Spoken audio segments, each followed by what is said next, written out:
ወገኖቼ ይሄ እኮ የማልቀሻችን ዘመን ነው። ይሄ እኮ የመነፈቂያችን ዘመን ነው። ይሄ እኮ ወዮ የምንልበት ዘመን እኮ ነው። የምንጨፍርበት አስረሽ ምቺው የምንገባበት ዘመን አይደለም።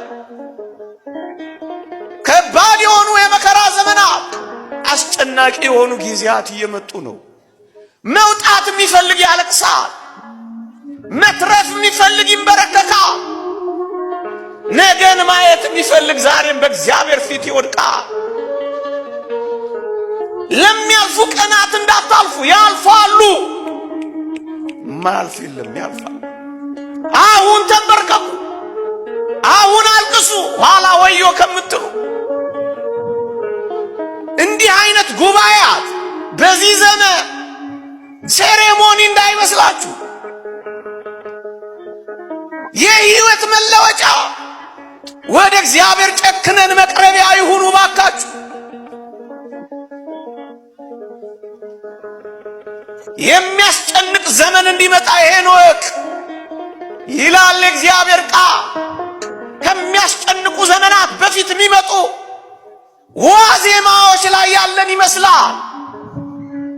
ታዲያስ ወዮ ማለትም አሁን ነው። ኢሳይያስ ግን እግዚአብሔርን በዙፋኑ ሲያየው ወዮ ብሎ አለቀሰ፣ እንባውን አፈሰሰ። ያኔም ማልቀሱ እሱ ሆኖ ነው ወገኖቼ። መቼ ነው የምናለቅሰው ዛሬ ካላለቀሰ? መቼ ነው የምንሸነፈው ዛሬ ካልተሸነፍን? መቼ ነው የምንደነግጠው ዛሬ ካልደነገጥን?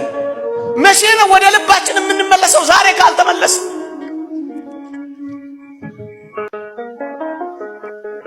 የሚራበው እኔ እናንተ አይደለ? ያው እኮ ነው።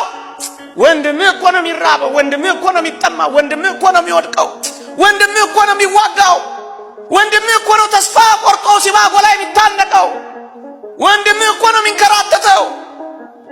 አንተ እኔ ነኝ፣ እኔ አንተ ነህ። ያው ነህ።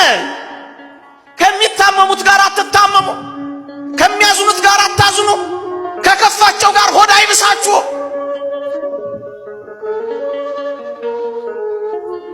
ዛሬ በውድ ካላለቀስን ነገ የምር የምናለቅስበት ዘመን ይመጣል። ትንቢት አይደለም የምናገረው፣ የእግዚአብሔር ቃል ነው የሚለው።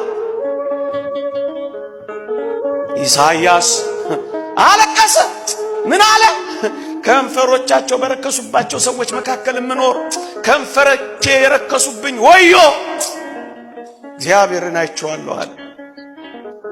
ወዮ